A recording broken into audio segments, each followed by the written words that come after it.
What's going on, guys? Today is November 4th, 2025, and we're back here with another new workshop. Took a couple weeks off. I took a trip to Orlando last week, and I wish it was a little warmer down there because I went on a week where it wasn't super warm, but it was nice to kind of get away, not be making a ton of music, not be working on a ton of content, just be able to relax and enjoy myself. And we're back at it though, and I'm excited to be back, excited to kind of finish out this year strong.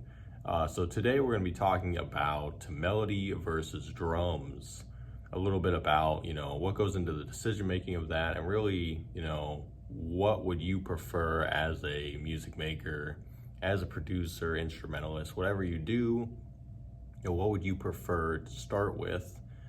In my own process, I've always been a melody first person.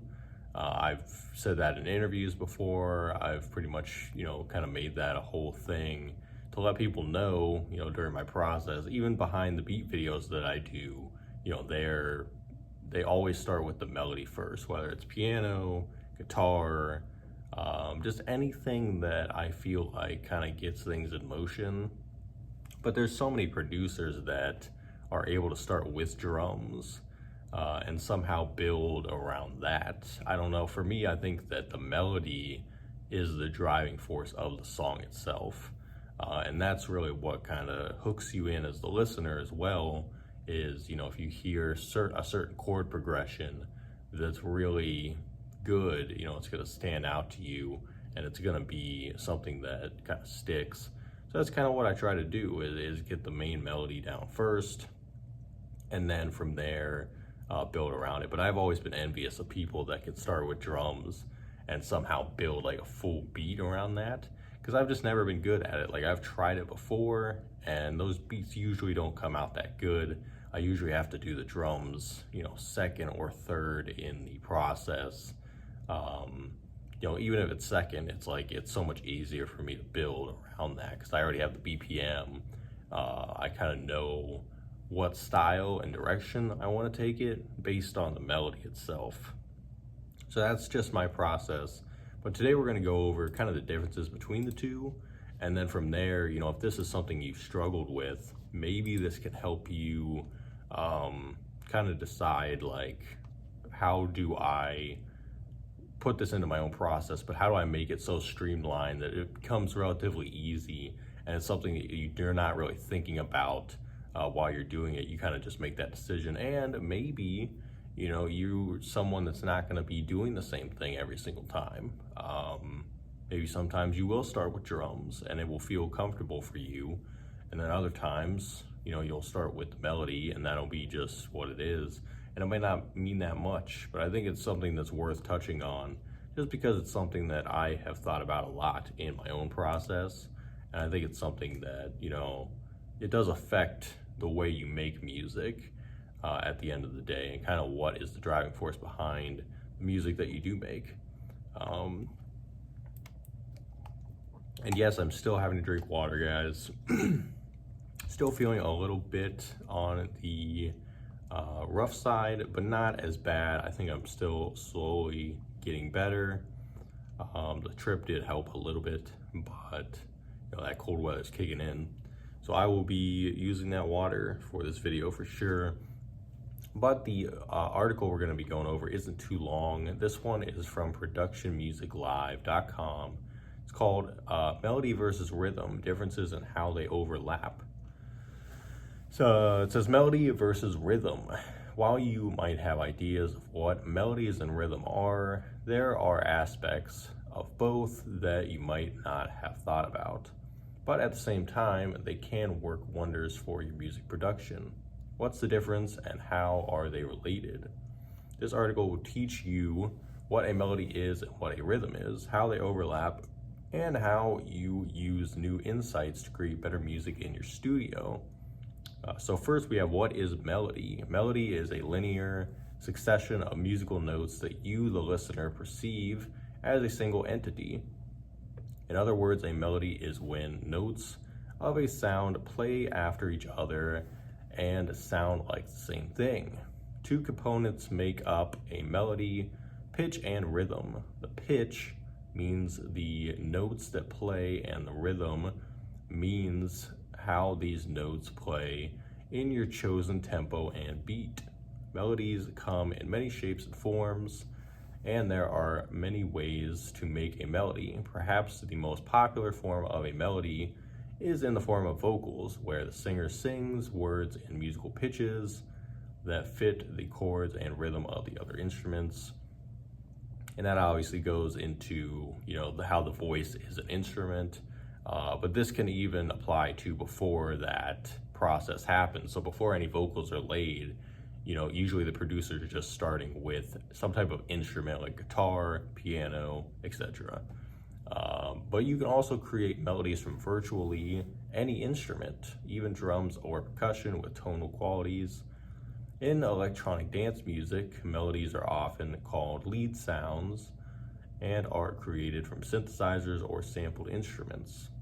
If a sound has an audible pitch and tone, you can make a melody out of it. Melodies often have a solid foundation but introduce some variations to keep things interesting in different bar sections or different parts of your track. In short, melodies are most often what you hum along to when you have a song stuck in your head, which is what I said earlier, where that's usually the part that is hooking you the most. The drums themselves are more just to provide that rhythmic element. The actual melody is usually what you remember, whether it is like a hook from the vocalist, or it is just the actual melody itself. And there's also counter melodies. I think some of the best songs are the ones that not only have a strong lead melody, but they also have some type of counter melody, maybe on the hook or the pre-chorus or somewhere in there, where that is also very memorable. If you can create a memorable lead and a memorable counter, I feel like your song is gonna just skyrocket as far as the people it's going to be able to reach and the kind of effect it's going to be able to have on listeners. So that's always something I've thought about. Next up is, what is rhythm? The true definition of rhythm is a bit more complicated to explain. If we look at Oxford Languages definition, they state the systematic arrangement of musical sounds, principally according to duration and periodical stress. Note that it says musical sounds, not only drums, which we normally think about when we hear the word rhythm. Rhythm is critical in music production and encompasses all sounds and instruments you use. Let's say you have a next level drum beat or rhythm and add guitar chords on top of it. You can enhance the overall groove by arranging your guitar chords in rhythmic relationship to your drum groove. Same goes for your melodies. The timing of your notes matters and affects the rhythm of your track.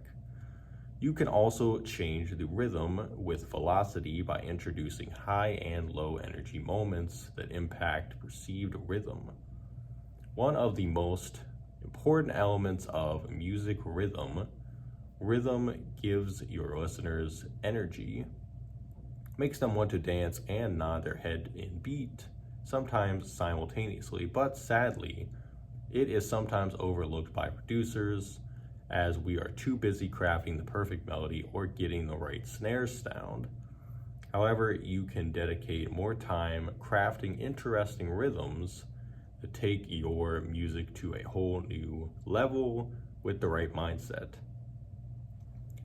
So I guess briefly on that, I feel like genre also affects what we focus on a little bit. As someone who's a big hip hop fan and someone who's worked in that space a lot, drums are very important to hip hop, whether it's trap, boom bap, just any subgenre of hip hop.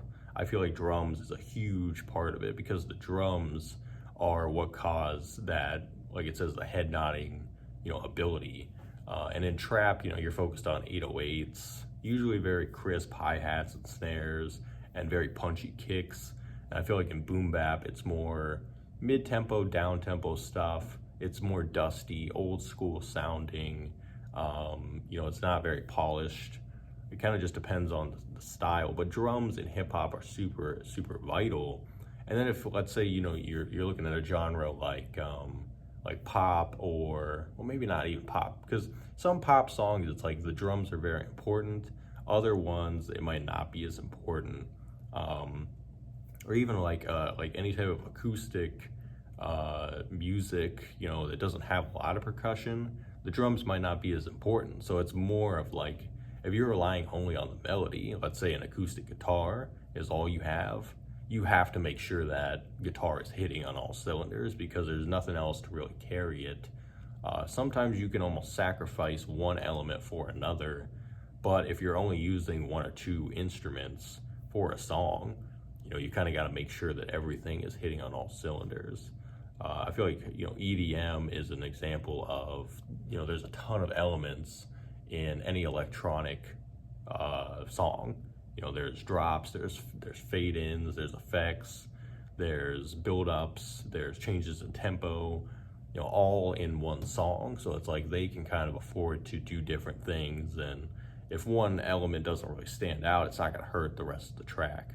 But if you're only using a few things, it might have an impact. So that's just something to think about too. I think depending on what type of music you make, you got to kind of keep those things in mind. It says you're probably beginning to realize that melody and rhythm have a lot more in common than you previously thought. Melody is pitch and rhythm, while rhythm is a critical aspect of your music as a whole, which you should think about for all your sounds. Rhythm is not only your drums and percussion, all elements of your music add a dimension of rhythm to your music. That means by thinking in terms of rhythm, your melodies, you make better and more complex rhythms by playing off your other sounds. And total side note, I've had a ton of beats where I'll make a melody first, and then once I start adding drums, depending on how the drums fit in there, I end up tweaking the melody a lot of the times. Like I'll go back and I'll say, okay, let me kind of change this part, or maybe change the pitch or something to kind of fit the drums. So you really do kind of have to play off of one another, no matter which one you're starting with. You kind of got to make sure they work in unison. And finally, it says you have now learned what a melody and a rhythm are. You also now know what makes them different and related to each other. And you know to use rhythm to make your music much more interesting. By considering the rhythm when crafting sounds, even melodic ones, your music can become a lot more danceable, energetic, and more pleasurable to listen to. If you rarely, knew I'd mess up a word eventually, guys. If you rarely pay close attention to rhythm in your music, start today. You will not be disappointed by the result. So that is that article. Like I said, I think I chose that one because it's brief and it doesn't go into too much monologue, I guess. The other article, which will be in the description of the video, is by Flypaper, and it's more for producers on melody. And this is kind of like a personal preference thing. It's kind of giving you reasons why melody can be a good starting point, and really just ways to kind of get started using melodies in your tracks. And it's called Beat Makers. Try thinking about chords and melody first. And it gives you examples, like it'll give you examples of some popular songs and tell you, here's what kind of went into that decision making of why that producer chose to start with that melody versus, kind of starting with something different. And it kind of just provides a different perspective even than what I can give. So I really would recommend checking that one out too. But yeah, this one wasn't super long today, about 15 minutes we're at this point. But thank you guys for checking this one out. Like I said, I hope this kind of helps you if you're, having trouble deciding how to start tracks, or really, how to get a comfortable workflow down. I feel like things like this can definitely help you as a producer. So next week, November 11th, we'll be talking about Google Forms, which I've been using a lot the last year or so.